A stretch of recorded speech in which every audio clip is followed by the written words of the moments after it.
Schools across Alberta are preparing to close their doors as of Monday. The province is preparing an online curriculum ahead of a potential province-wide teachers' strike on the 6th of October.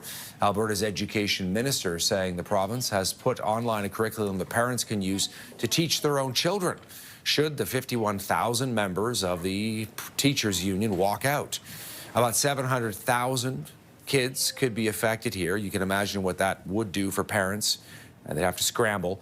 Earlier this week, about 90% of union members rejected the latest offer, including a 12% pay hike over 4 years and the promise to hire 3,000 more teachers.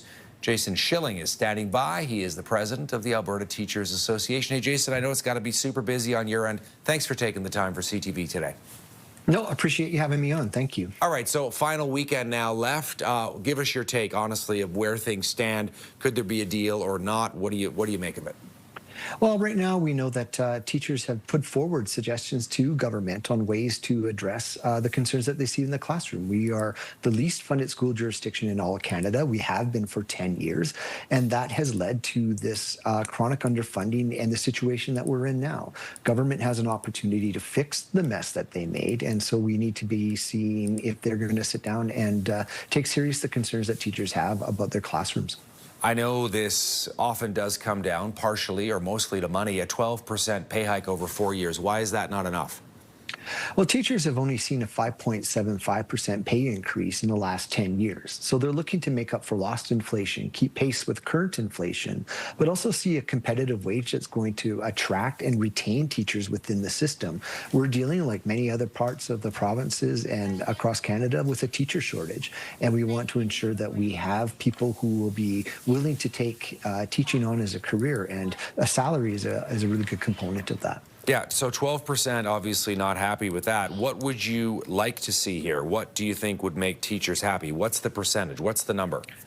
Well, I know everybody wants to know a concrete number, but you start with negotiations at that, and you have to go look and see, statistically, it's been since 2010 when teachers had purchasing power that was ahead of inflation. That's a big gap to make up in, and we know through negotiations that you're not going to get the entire makeup of that, but teachers want to see something that is a little bit more than what government has put on the table. So it sounds like if the provincial government doesn't step up with more money, there will be a strike, correct?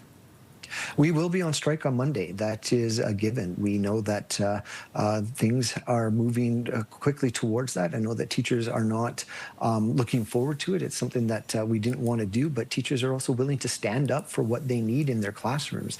We're tired of seeing our students slip through the cracks because we don't have the resources to meet their needs. We don't have the space to teach them, and we don't have the numbers of teachers that we need in this province and educational assistants to make sure that we're giving our students the best experience in schools.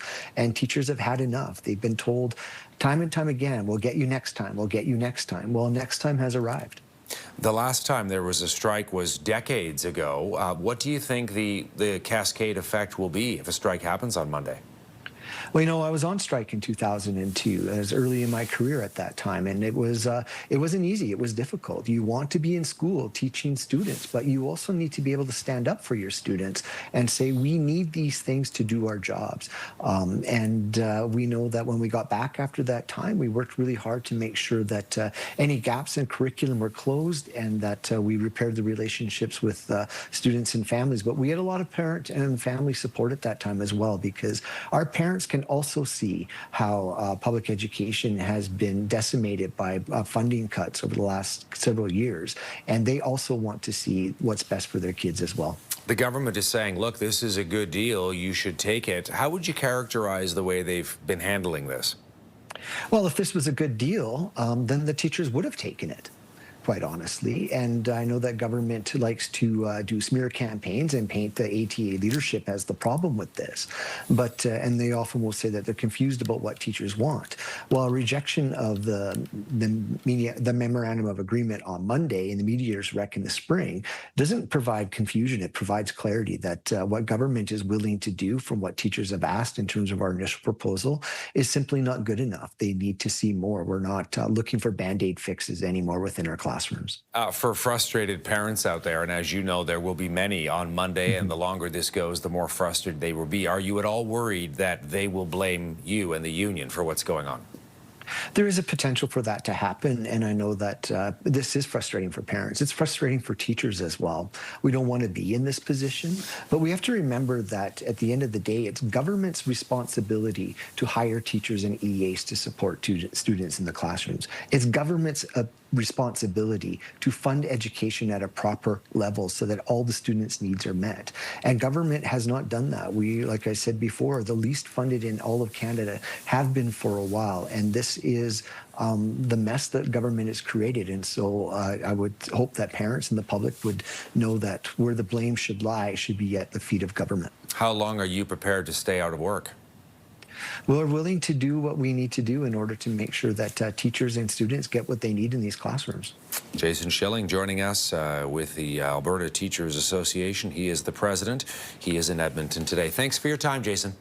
You bet. Thank you.